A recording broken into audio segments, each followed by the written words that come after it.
সবার মাঝে বিরাজ করে থাকে নিশিদিন।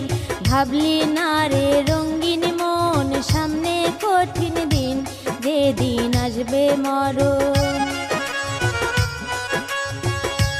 যেদিন আসবে নিদান চলে যাবে পরাণের পাখি, সেদিন যেন সঙ্গে দেখি রাসূলের ছবি। মনে এই বাসনা, মনে এই বাসনা গুরুজনা রাখিয়া সামনে। গুরু আমার দ্বিজেন্দ্রনাথ জানাই সকলে গুরুর চরণ ধুলি।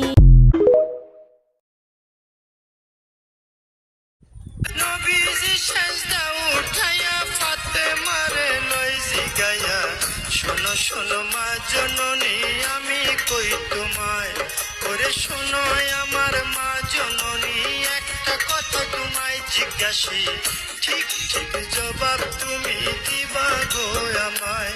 তুমি ঠিক ঠিক জবাব দিবা, দুইটা হতে একটা নিবা।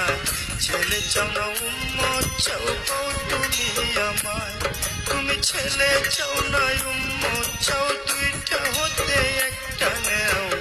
এই কথা বলিলেন যখন নবী মুস্তাফায়, ওরে এই কথা শুনে ফাতেমায় চোখের পানি ছাইরা দেয়।